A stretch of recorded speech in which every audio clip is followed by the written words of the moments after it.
Hi everyone, welcome back to my channel. So how are things going? I hope it's well. तो आज की video में मैं आप लोगों के लिए लेके आई हूँ एसएससी सीजीएल के कुछ प्रीवियस क्वेश्चन पेपर्स से कुछ क्वेश्चंस। तो मैंने प्रीवियस वीडियो में आप लोगों को कंपटीशन ऑफ होल नंबर्स वाला कंसेप्ट क्लियर किया था, तो ये उसी से रिलेटेड क्वेश्चंस हैं। ठीक है, तो without wasting any time we start now. Question number first is, if the number is 1005x4 is completely divisible by 8। मतलब हमारे पास एक नंबर है जिसमें कि ये सभी डिजिट है, बस इस जगह पे जो है हमें डिजिट नहीं बोली गई है, हमें यही वाली डिजिट निकालनी है, ये पूरा एक नंबर है। ठीक है, तो ये जो नंबर है हमारा वो 8 से डिविजिबल होगा। Then the smallest integer is place of x will be. मतलब हमें इस x की जगह पे वो डिजिट बतानी है, जब हम उस डिजिट को यहाँ पे रख देंगे तो ये नंबर हमारा पूरा 8 से डिविजिबल हो जाना चाहिए। ठीक है, 8 के टेबल में आना चाहिए। तो अब हम वो क्या करेंगे, तो उसके लिए हमें डिविजिबिलिटी टेस्ट पता होने चाहिए। तो 8 का डिविजिबिलिटी टेस्ट क्या होता है, अगर हमें कोई भी नंबर पता करना है कि ये 8 के टेबल में आ रहा है, मतलब 8 से डिविजिबल है या नहीं है, तो उसके लिए हमें लास्ट की 3 डिजिट्स को चेक करना होता है। अगर ये लास्ट की 3 डिजिट्स 8 से डिविजिबल हैं, दैट मीन्स ये वाला नंबर 8 से डिविजिबल है। Very easy.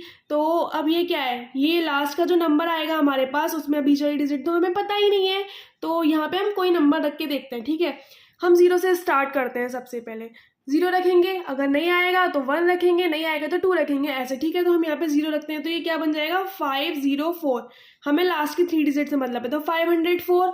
अब ये देखो 504 8 के टेबल में आता है या नहीं आता है, 504 8 के टेबल में आता है। ठीक है, 8 6 जार 48, 2 बचेगा 24, 8 3 जार 24, 8 के टेबल में आ रहा है। मतलब कि हम यहाँ पे x की जगह पे क्या रख देंगे, 0। तो हमारा आंसर क्या हो जाएगा, 0।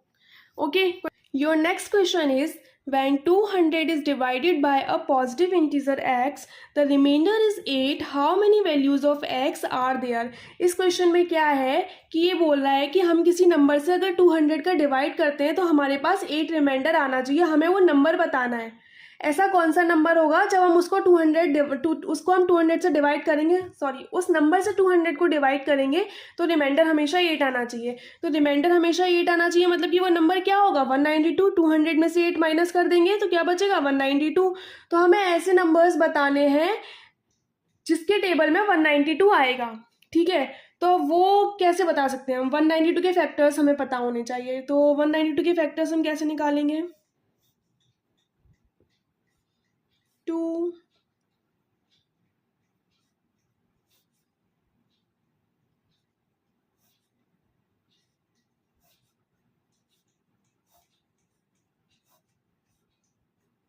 ठीक है, अब देखो इसमें कैसे पता करेंगे।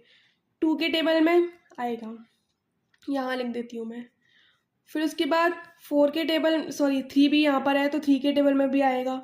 2 2 जार 4 के टेबल में आएगा, 2 2 जार 4, 4 2 जार 8 के टेबल में आएगा, 8 2 जार 16 के टेबल में भी आएगा, और ये हो जाएगा 16 2 जार 32 के टेबल में भी आएगा, 32 2 जार 64 के टेबल में भी आएगा, और 64 3 जार हमारा कितना हो जाएगा, वो तो 192 ही होता है, तो 192 के में भी आएगा। ठीक है, और 3 अब नीचे से देख लेते हैं क्योंकि एक 3 अलग डिजिट है, तो फैक्टर्स तो निकालना तुम लोगों को आता ही होगा।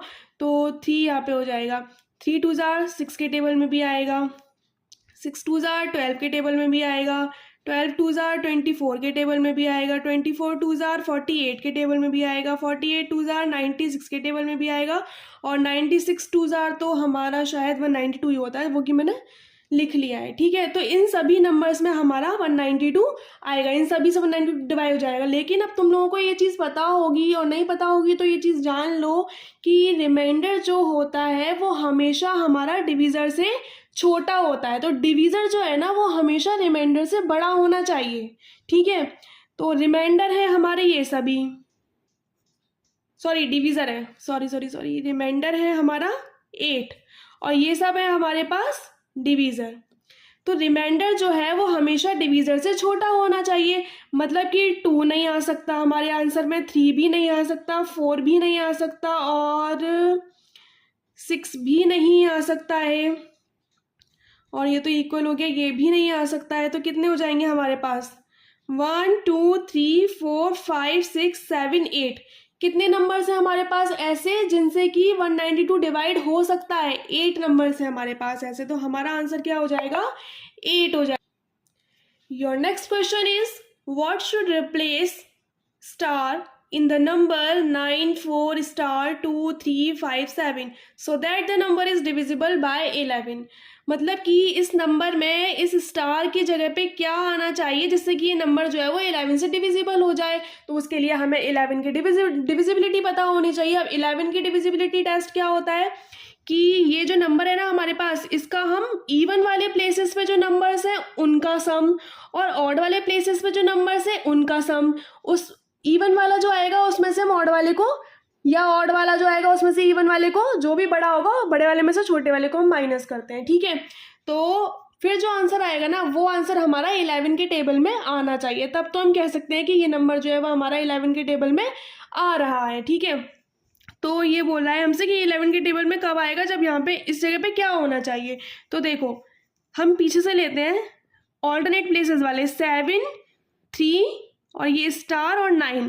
ठीक है, तो 7 + 3 + स्टार और +9 इनका सम, दूसरा 5 2 और 4 इनका सम, इसमें से हम इसको माइनस करते हैं। ठीक है, ऑल्टरनेट प्लेसेस वाले डिजिट्स को लेते हैं और एक जो हमारे पास पेयर बनता है उस वाले पेयर में से हम दूसरा वाला जो पेयर हमारे पास बन रहा है उसको, उनका डिफरेंस निकालते हैं। ठीक है, तो जो भी बड़ा है उसमें से छोटे वाले को माइनस कर सकते हैं। ऐसा कुछ नहीं है कि इसको आगे ही रखा जाएगा या इसको पीछे ही रखा जाएगा। अगर ये बड़ा है तो हम इसमें से इसको माइनस कर देंगे, माइनस का साइन नहीं आएगा यहाँ पर। ठीक है, तो ये हो जाएगा 7 और 3 10 10 और ये हो जाएगा हमारे पास 19 + स्टार और ये हो गया हमारे पास 9 और 2 11 स्टार और ये आ गया 19 में से अगर हमारा 11 चला जाएगा तो कितना बचेगा हमारे पास? 8।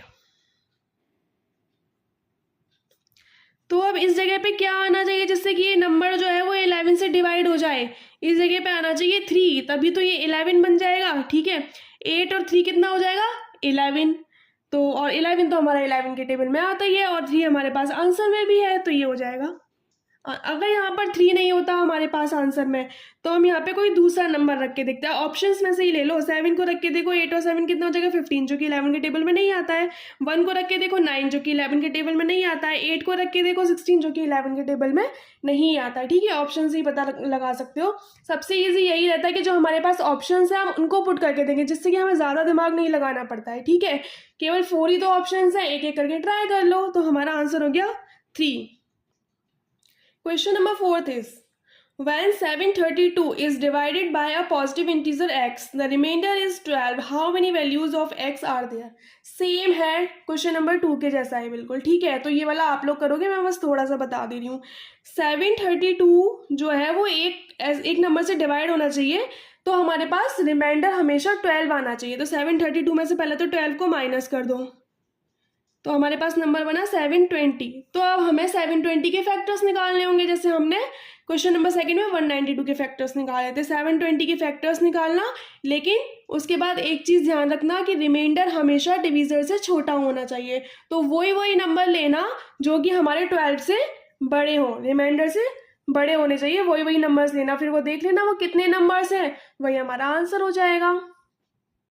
Your question number 5 is, if the 6-digit numbers x35624 and 1257y4 are divisible by 11 and 72 respectively, then what is the value of 5x minus 2y? इस क्वेश्चन में है कि हमारे पास ये दो नंबर्स हैं जिसमें कि ये वाला नंबर 11 से डिविजिबल हो रहा है और ये वाला नंबर 72 से डिविजिबल है। तो अगर हम यहाँ पे x और y की वैल्यू को पता कर लेते हैं, मतलब इस पूरे नंबर को पता कर लेते हैं, तो x और y की वैल्यू पता चल जाएगी, तो हम यहाँ से हम 5x माइनस 2y की वैल्यू निकाल सकते हैं। तो अब ये हमसे बोल रहा है कि ये वाला नंबर जो है वो 11 से डिविजिबल है, तो हम क्या करेंगे, हम वही 11 की डिविजिबिलिटी टेस्ट जो है मैंने आप लोगों को बताया ही है। तो यहाँ पे हम क्या करेंगे, x 5 और 2, सबसे पहले तो इनको ऐड करेंगे, x 5 2, और दूसरे वाले पेयर के साथ इसका डिफरेंस निकाल देंगे, 3 6 और 4, 3 6 और 4। तो तो इसमें क्या होता है ना कि इसका आंसर या तो 0 आना चाहिए या फिर 11 आना चाहिए। ठीक है, लास्ट वाले क्वेश्चन में हमारे पास 11 आ गया, तो या तो 0 आए या फिर 11 आए। तो यहाँ पे क्या हो जाएगा, ये हमारे पास x + 7 और ये हो गया हमारे पास -13 = 0। तो ये हो गया x - 6 = 0। तो हम यहाँ पे x की क्या वैल्यू रखें जिससे कि हमारा ये 0 बन जाए। हमें यहाँ पे x की वैल्यू क्या रखनी पड़ेगी, 6 ही तो रखनी पड़ेगी, तभी तो ये 0 बनेगा। तो x की वैल्यू हमारे पास क्या आ गई, 6। x की वैल्यू तो हमें पता चल गई। अब यहाँ पे 6 पुट करके देख लेना इस नंबर को, ये 11 से डिविजिबल होगा। ठीक है, अब हमें यहाँ पर y की वैल्यू फाइंड आउट करनी है। ये हमसे कह रहा है कि ये वाला नंबर जो है वो 72 से डिविजिबल है। तो 72 की डिविजिबिलिटी क्या होती है, अब 72 की डिविजिबिलिटी मतलब 72 के फैक्टर्स हो जाएंगे 8 और 9। तो जो नंबर 8 और 9 दोनों के टेबल में आएगा वो नंबर 72 के टेबल में भी आएगा। ठीक है, तो यहाँ पर 8 की डिविजिबिलिटी मैंने तुम लोगों को क्या बताई थी कि लास्ट की जो 3 डिजिट है वो हमारी 8 के टेबल में आनी चाहिए। और 9 की डिविजिबिलिटी होती है कि सभी इस नंबर में जितनी भी डिजिट्स आ रही है ना, उन सबका सम जो आएगा वो 9 के टेबल में आना चाहिए। तो सबसे पहले हम 9 वाला ही चेक करते हैं, वो हमारे लिए ईजी होगा। तो सबसे पहले हम इनका सम कर लेते हैं जो भी हमारे पास डिजिट्स है y को छोड़कर। 1 और 2 3, 3 और 5 8, 8 और 7 15, 15 और 4 कितना हो गया 19। अब हमें y की जगह पे ऐसा कोई नंबर चाहिए 19 में ऐड करके कि अब वो हमारा 9 के टेबल में आ जाए। 19 से बड़ा क्या आता है 9 के टेबल में, 27 आता है। तो 19 में कितना ऐड करना पड़ेगा हमारे पास कि हमारा 27 बन जाए। 19 में हमको 8 ऐड करना पड़ेगा।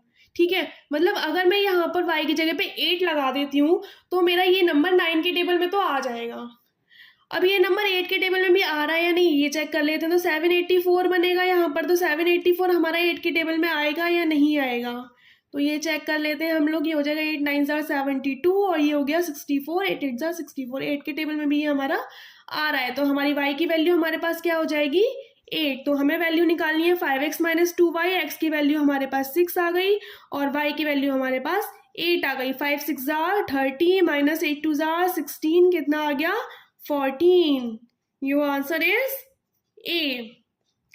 ओके, अगर ये सारे क्वेश्चंस अगर तुम लोगों को समझ में आए हो तो चैनल को सब्सक्राइब ज़रूर कर देना और ऐसी ही मैं आगे वीडियोस आप लोगों के लिए लाती रहूँगी। और अब हम नेक्स्ट वीडियो में मिलते हैं। Till then take care, bye bye.